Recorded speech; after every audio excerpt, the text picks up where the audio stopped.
시간 12번째입니다. 가정에서 불어오는 신앙 부흥이란 제목으로 말씀 증거합니다.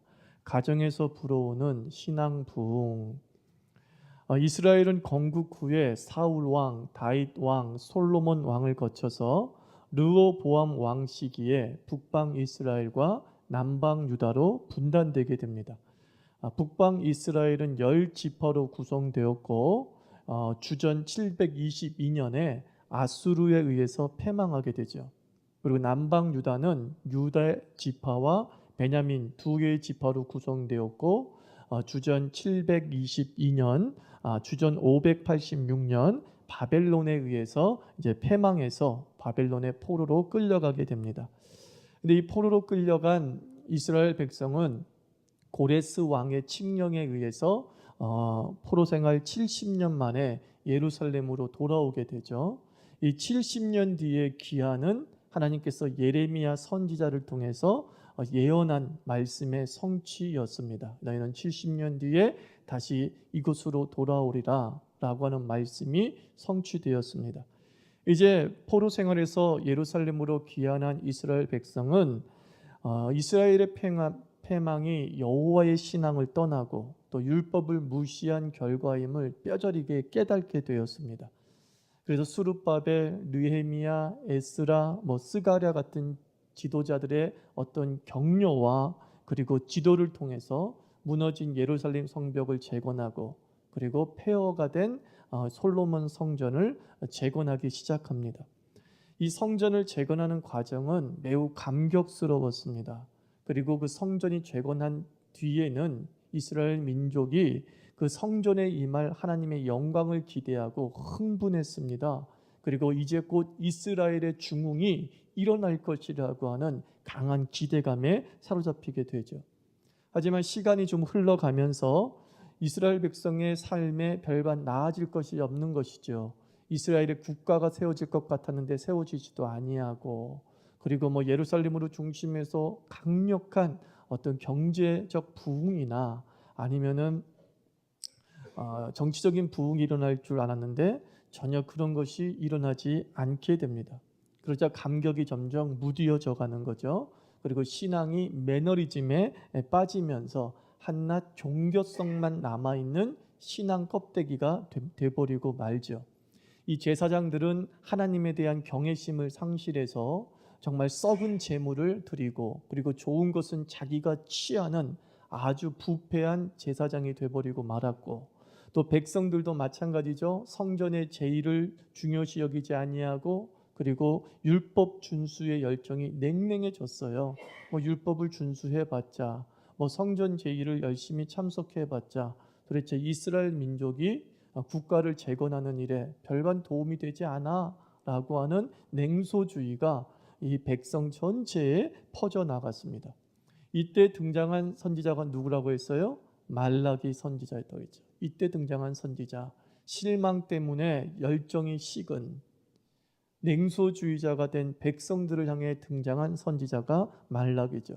이 말라기 선지자의 이름의 뜻은 나의 사자라는 뜻을 가지고 있다고 말씀을 드렸어요. 이 말라기 선지자는 부패한 성전 제사를 책망했습니다. 너희가 어찌하여 하나님을 두려워하지 아니하고 썩은 제물로 하나님께 제사를 드리느냐. 그리고 이방인과의 그런 결혼을 내 허망함을 지적하면서 식어진 가슴에 불을 붙이는 하늘의 불꽃 역할을 감당했던 사람이 바로 말라기였습니다. 그래서 말라기는 어찌하면 저 식어진 가슴에 불을 붙일 것인가, 꺼져버린 용광로에 다시 불을 붙일 것인가, 그것이 그의 최고의 목표였고 화두였습니다. 이제 말라기 선지자가 그의 메시지를 마무리하면서 이제 최후의 심판이 있음을 다시 한번 강조하죠. 5절 말씀 보면 보라 여호와의 크고 두려운 날이 이르기 전에 분명히 마지막이 있을 것이고 심판이 있을 것임을 재천명하고 있습니다. 그러니까 우리의 모든 행적을 평가받을 날이 온다라는 것은 분명합니다. 하나님은 인생을 살피시면서 그 인생의 깊숙한 것까지 감찰하시고 섭리하십니다. 하나님은 우리를 그냥 내버려 두신 분이 아니라 하나님 우리를 창조하신 다음에 그 시스템에 의해서 저절로 굴러가게 만드시고 당신은 유유자적 팔짱을 끼고 계신 분이 아니라 하나님은 당신이 창조한 피조물 속에 깊숙이 개입하시고 그리고 그 피조물을 평가하시며 그리고 마지막에는 그 피조물에 대한 분명한 심판을 하시는 섭리의 하나님이십니다. 이제 말라기 선지자는 마지막을 생각한다면 너희가 이렇게 함부로 살 수 있지는 않을 거라고 말하고 있는 거죠.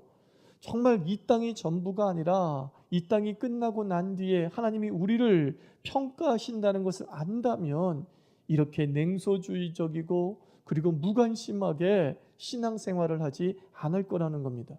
다시 말해서 너희 삶에 종말 신앙이 사라짐으로 말미암아 하나님을 향한 경외의 긴장감도 사라졌다라고 말씀하고 있습니다.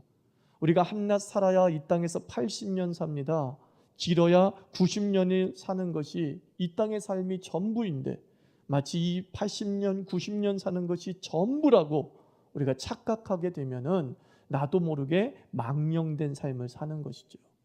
하나님께 불경을 범하는 삶을 나도 모르게 살게 됩니다. 그래서 종말 신앙, 마지막이 있다라고 하는 이 신앙은 우리에게 긴장감을 주고 우리의 삶을 더 꼿꼿이 하나님 앞에 서게 만드는 사실 힘이 됩니다. 이 땅은 두 개의 시험이에요. 이 땅은 은혜의 시간이면서 저는 시험의 시간이라고 생각합니다. 이 세상은 은혜의 시간입니다. 그러면서 이 세상은 또한 시험의 시간입니다. 이 세상이 은혜의 시간이 되는 이유는 우리는 이 세상에서 호흡하면서 독생자 예수 그리스도를 만나고 예수 그리스도를 나의 구세주를 믿는 그 믿음을 선물 받기 때문이에요. 이 땅에서 선물 받습니다. 저 하늘에서 믿음의 선물을 받는 것이 아니라 이 믿음의 선물은 이 땅에서 받아요. 80년, 90년을 살면서 예수 그리스도가 나의 구세주 되시고 이 땅을 통치하시며 내가 하나님의 자녀라고 하는 놀라운 특권에 대한 믿음의 선물을 이 땅에서 받는 것이죠. 그래서 우리는 80년, 90년의 삶을 은혜의 시기다라고 감히 말씀할 수 있습니다. 또한 이 땅에서의 삶은 뭐예요? 시험의 시간이 되기도 합니다. 시험의 시간이 되는 이유는 뭐냐면 이제 우리가 받은 그 믿음의 온전함, 우리가 받은 믿음이 하늘로부터 온 믿음인지 정념받는 시간이 되기도 합니다. 정말 이것이 하나님께로부터 온 믿음이라고 한다면 어떠한 고난과 풀무불 속에서도 정금같이 나오게 되지만 이것이 거짓부렁이고 내 믿음의 어떤 마인드 컨트롤과 자기 체면에 의해서 얻어진 믿음이라고 한다면 고난의 풀무불 속에서 초기와 같이 불타 없어지는 것이죠. 그래서 이 땅 80년과 90년은 마지막을 바라보며 은혜의 시기이기도 하고 마지막을 바라보며 시험의 시기도 한다는 거예요. 이 두 가지 긴장을 가지고 삶을 살아가야 됩니다. 믿음의 최종점을 향해서 은혜에 감사하고 그리고 시험에 이기기 위한 하나님을 향한 부단한 의지, 그것이 필요하다는 것이죠. 이제 말라기 선지자는요, 마지막 날을 생각하라 라고 하면서 두 가지 기초를 재차 강조하고 있습니다. 마지막 날을 생각하라, 그러면서 두 가지 기초가 있다는 거예요.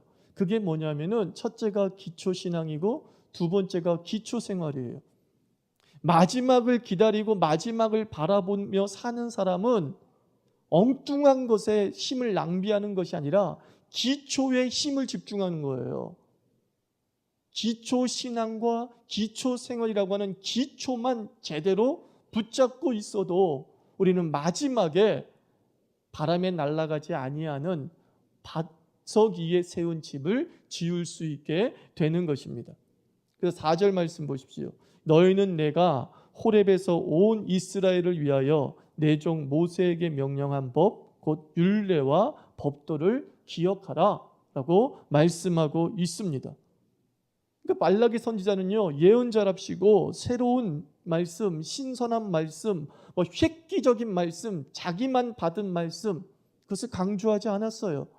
1000년 전 이스라엘 백성이 출애굽해서 시내산 광야에서 받은 그 율법 1000년 전 거를 재차 강조하고 있을 뿐이에요.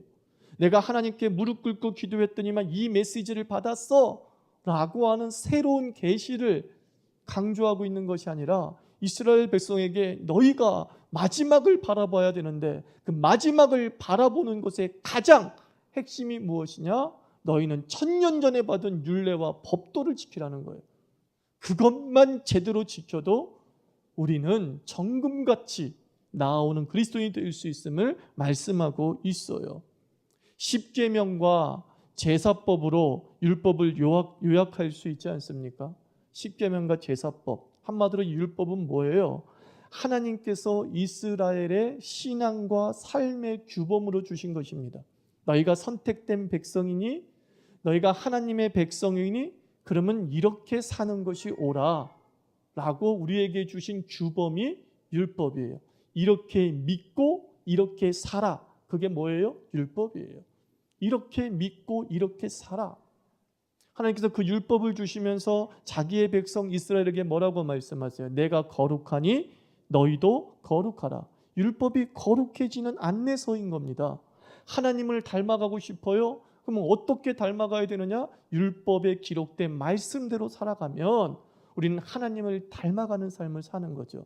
하나님의 백성답게 살 수 있게 되는 겁니다.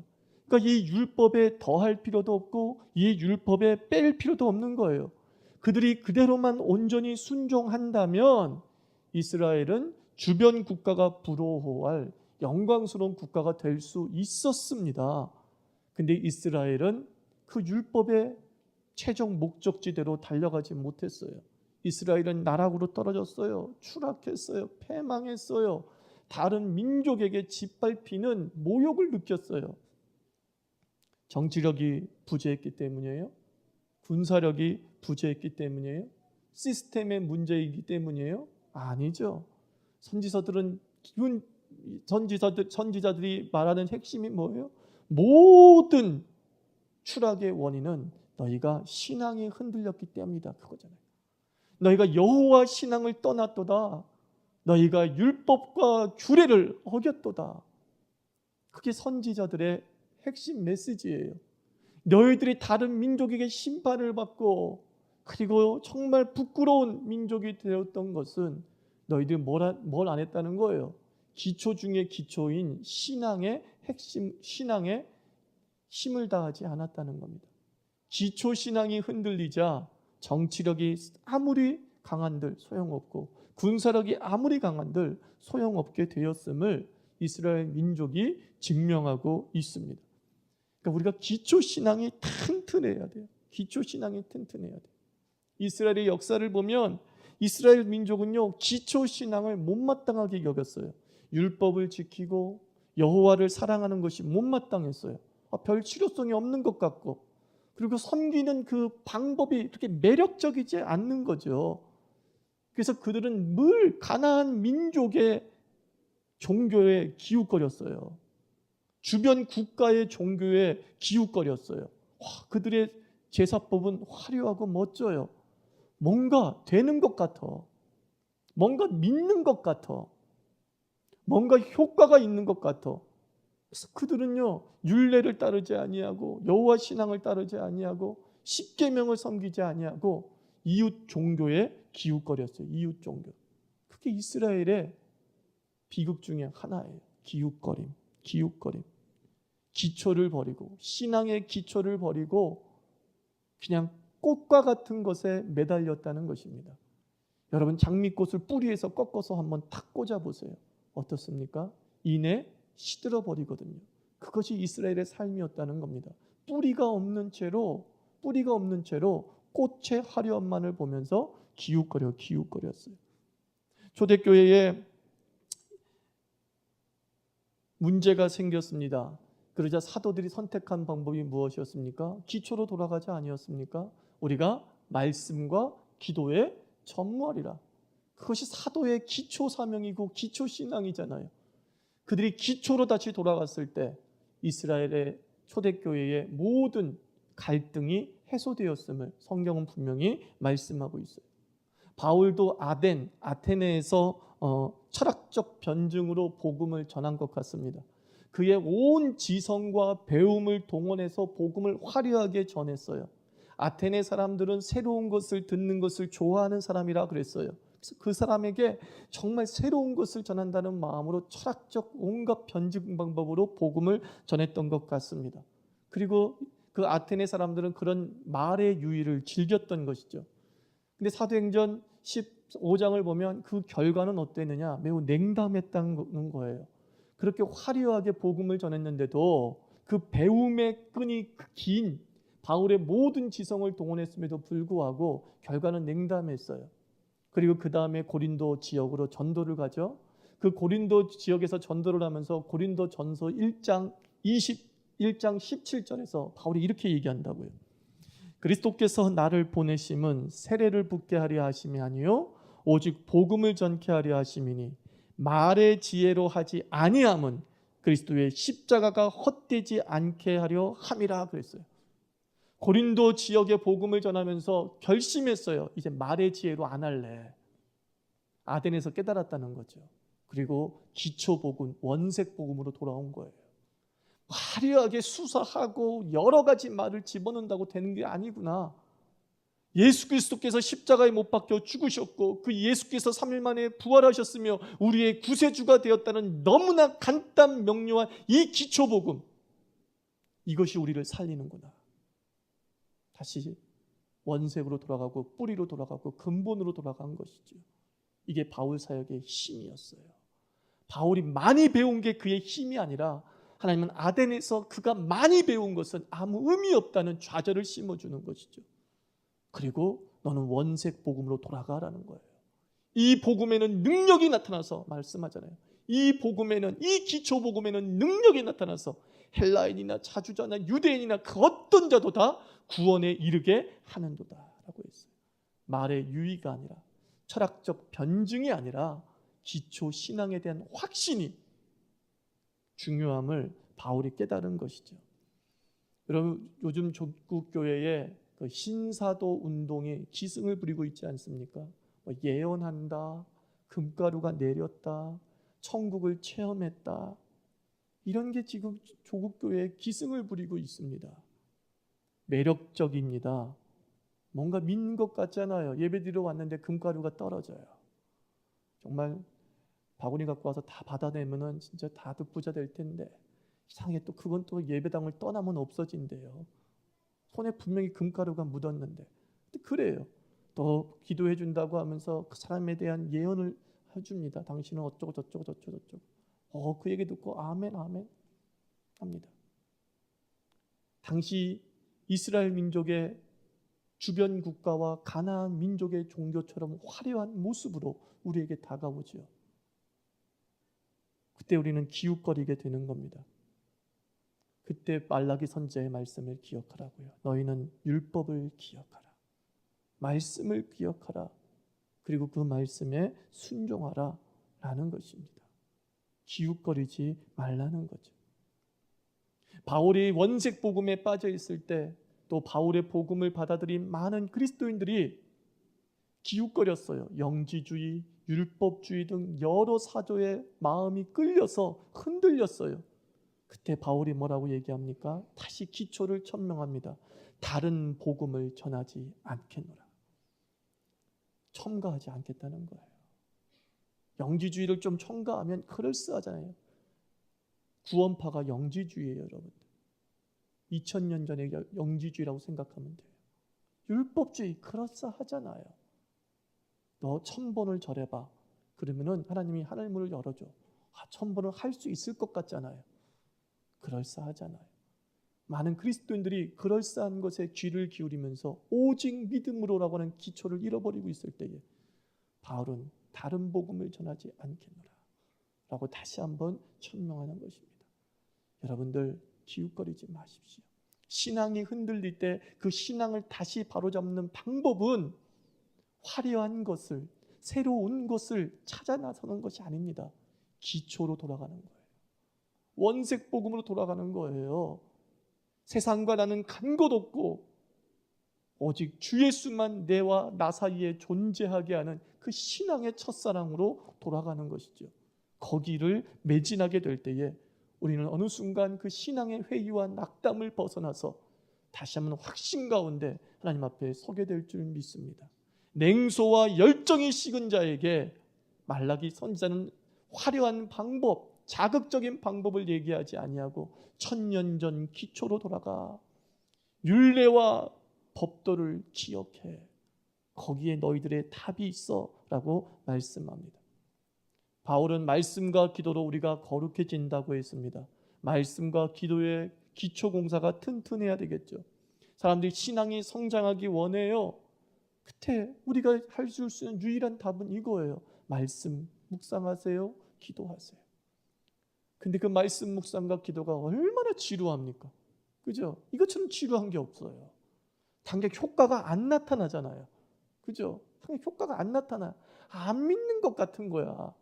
뭐 입에서 뭐 터지든지 해야 되는데 안 되는 거야. 손만 대면은 사람이 살아나야 되는데 그런 게 없어. 그냥 말씀과 기도 지루하기 짝이 없어요.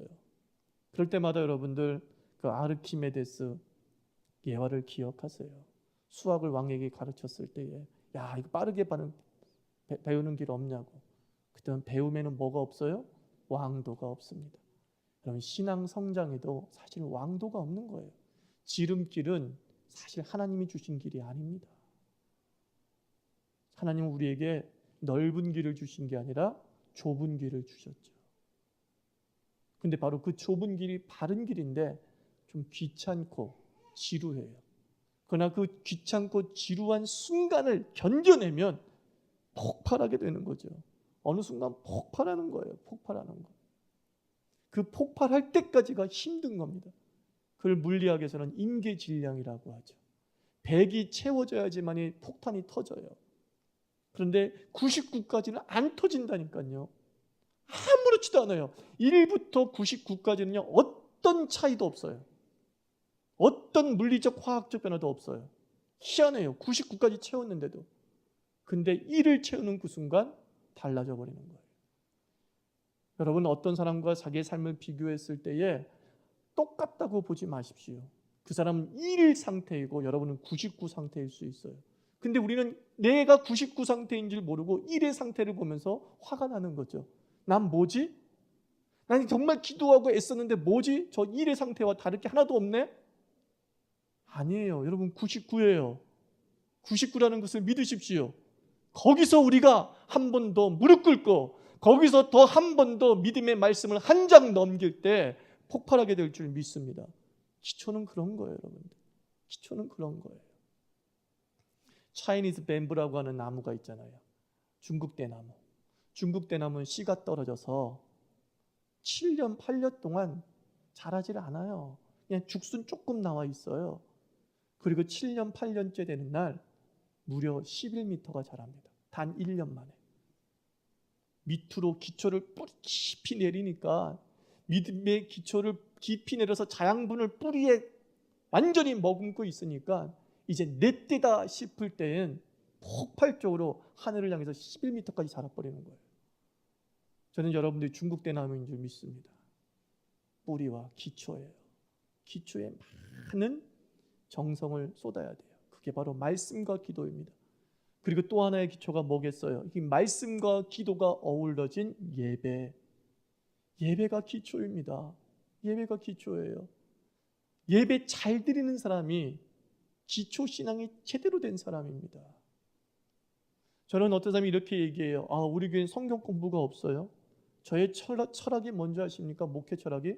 성경 공부와 예배는 똑같다. 이게 저의 철학이에요. 어떻게 성경의 말씀을 예배 때 전하는데 그게 성경이 아닐 수 있죠? 난 이해가 안 되는 거예요. 설교는 성경 공부와 똑같아야 되는 거잖아요. 하나님의 말씀인 신구약 66권을 전하는 거잖아요. 여러분들이 성경 공부할 때도 66권을 가지고 공부하는 것이잖아요. 그래서 저는 그래요. 정말 주의 말씀을 알고 싶습니까? 우리 자유교회는 이거 예배 잘 드리십시오. 예배만 잘 드리면 여러분은 어느 순간 성경 66권을 다 공부하게 될 겁니다. 지금 우리가 지난 10년 동안 한 17에서 20권의 성경을 강의하지 않았습니까? 여러분들이 10년 동안 성경 공부한답시고 20권 성경 공부해 본 적 있어요? 없잖아요. 그런데 여러분 했어요. 예배를 빠지지 않았습니까? 예배를 빠지지 않은 사람은 성경 20권을 이 예배 시간에 함께 나누며 주의 계시의 깊이에 들어가게 된 것이죠. 얼마나 귀중합니까? 그래서 예배는 기초입니다. 예배 때 아무것도 못 배우면 어디서도 못 배우는 것입니다. 예배 때 기초를 전해주지 않으면 그건 어디서도 전할 수 없는 것입니다. 이 예배에 말씀과 기도라고 하는 기초가 뿌리 되어져서 드려지는 경배가 되어야 하지요. 바로 우리 자유교회가 그 기초 신앙을 꿈꾸는 겁니다. 두 번째, 종말을 내다보는 자들이 세워야 될 또 하나의 기초가 뭐라고 그랬어요? 기초 생활이라고 했어요. 기초 생활. 생활 중에도 기초가 되는 생활이 있어요. 뿌리가 되는 생활이 있어요. 6절 보십시오. 그가 아버지의 마음을 자녀에게로 돌이키게 하고 자녀들의 마음을 그들의 아버지에게로 돌이키게 하리라. 돌이키지 아니하면 두렵건대 내가 와서 저주로 그 땅을 칠까 하노라 하시니라. 5절 말씀에는 내가 엘리야를 보낸다는 말씀을 하죠. 엘리야 같으니, 이 엘리야 같으니는 예수님보다 6개월 전에 온 세례 요한을 지칭하고 있습니다. 그 세례 요한이 어떤 메시지를 전했어요? 회개하라, 천국이 가까이 왔다고 외쳤습니다. 그러니까 세례 요한은요, 도덕적 성결을 선포했다고요. 도덕적 성결. 이 도덕적 성결에 대한 부담감이 사실은 예수 그리스도를 맞이하는 전조가 됩니다. 도덕적 성결의 출발을 지금 말라기는 어느 단위로 잡고 있는 거예요? 가정 단위로 잡고 있는 거예요. 가정 단위. 가정에서 아버지의 말을 잘 듣고 가정에서 자녀를 사랑하고 이 얘기를 하고 있잖아요. 종말을 얘기하고 있는데 무너진 가정을 얘기하는 건 매우 의미심장한 겁니다. 지금 6절대로 말하면 무너진 가정이잖아요. 아비 말 안 듣고 자녀 막 그냥 학대하고 있어서는 안 되는 일이 이스라엘 민족에게 발생하게 돼요. 그게 뭐예요? 종말이에요. 있어서는 안 되는 일이 벌어지는 것. 그게 종말이잖아요. 그게 마지막이잖아요. 각 인생의 심판이 있을 터인데 각 인생의 주관적인 심판, 그것은 내 가정생활로 받을 수 있다는 거예요. 내 가정생활이 하나님의 심판의 기준이 되죠. 내 가정생활이 하나님의 평가의 잣대가 될 수 있다고 말라기 선지자는 얘기하는 겁니다. 너희가 이 가정을 제대로 세우지 못했을 때 너희는 어떻게 된다고요? 저주로 그 땅을 내가 칠 것이다. 가정이 무너진 공동체가 있느냐? 그거 제대로 된 공동체 아니다라고 말씀하고 있어요. 가정은 교회의 최소 단위이죠. 그래서 교회 사역의 핵심은 뭐냐? 가정을 지키는 거예요. 가정을 지켜주는 것입니다. 저는 이렇게 생각해봐요. 복음과 가정은 대립할 수 있죠. 복음과 가정은 대립할 수 있어요. 누가복음 12장이나 마태복음 10장 말씀 보면 내가 너희에게 화평을 주러 온 것이 아니라 검을 주러 왔다. 그리고 아버지와 부모와 자녀가 서로 대립하게 될 것이다 라고 말씀을 하기도 합니다. 그러니까 그 말씀은 무슨 뜻이에요? 누가복음 12장과 마태복음 10장에서 예수님께서 말씀하신 건 뭐냐? 예수를 믿는 믿음을 선택함에 있어서 방해가 있을 수 있다. 그 방해꾼은 가족일 수도 있다. 이거 인정하는 거예요. 내가 예수 믿으려고 하는데 예수 믿으면 너 죽여버릴 거야. 너 가정에서 쫓아내버릴 거야. 우리 그랬었잖아요, 옛날에. 그래서 족보에서 파이기도 했던 그런 아픔이 있었던 교회가 조국 교회였잖아요. 왜요? 그래서 복음 때문에 가족이 대립할 수 있어요. 그러나 복음을 전하기 위해서 가정과 싸울 수는 없습니다. 잘 기억해 두세요, 여러분들. 복음 때문에 가정과 대립할 수 있지만 복음을 전하기 위해 가정과 대립할 수 없어요. 성경을 보면 전도자를 은사의 영역에 둡니다. 어떤 사람은 교사로 세우고 어떤 사람은 목사로 세우고 어떤 사람은 전도자로 세웠다라는 거죠. 전도자의 사명적 성격이 있다는 거예요. 특별하게 복음을 전하기 위해서 온 생명과 여력을 다 바치도록 주께서 부른 자가 있다는 것이죠. 그런데 대부분 99.999%의 성도는 어떤 사람이냐? 자기의 고향에서 가정을 지키면서 신앙생활하는 것, 그게 하나님 뜻이에요. 그게 하나님 뜻이에요. 근데 교회가 모든 성도를 은사적 전도자로 몰고 가는 거예요. 많은 시간을 교회에 할애하게 만드는 것이죠. 그리고 많은 시간을 교회에 할애한 자들을 믿음 있는 자다라고 말한다는 겁니다. 그래서 그 많은 시간을 교회에 할애하다 보니까 가정을 돌보지를 못해요. 배우자 아침도 못 챙겨줘요. 자녀들 집에 돌아오는 것도 못 봐요. 그러니까는 불신 남편이나 애들이 불평해요. 당신이 집구석에서 뭐 하는 거야? 교회 그만 다녀. 라고 얘기를 하는 거죠. 그럼 또 그걸 뭐라 그래요? 사탄의 핍박이라고 그래요. 마귀 새끼가, 남편이 마귀 새끼가 돼가지고 핍박한다고.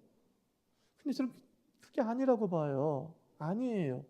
하나님은 우리에게 일주일의 시간을 주셨어요. 여러분들의 가정생활을 충실히 해도 교회 일을 감당할 수 있는 충분한 스케줄이 됩니다.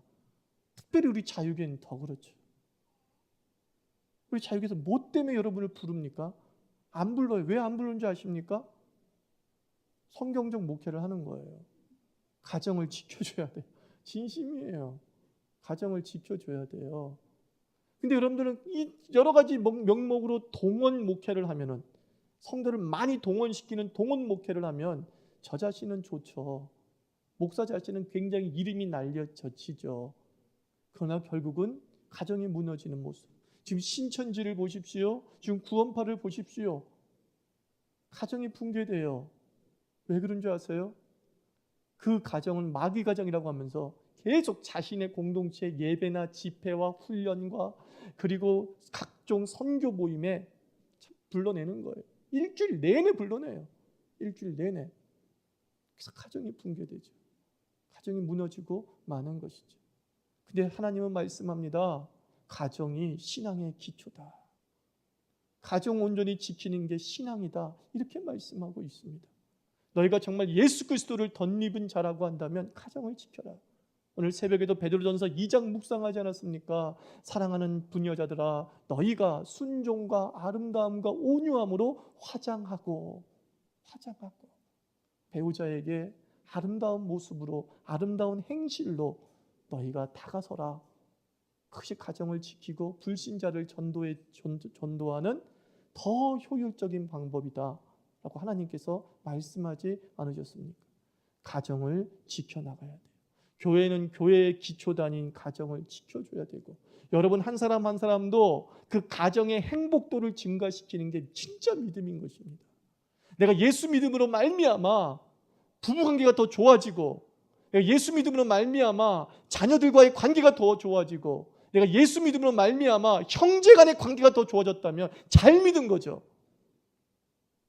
근데 예수 믿었는데 부부장 개판되고 형제지간에 원수처럼 멱살 잡고 있고, 그럼 뭐예요? 내가 이 땅을 저주하리라. 주의 말씀대로 살지 않았다는 증거라는 거예요.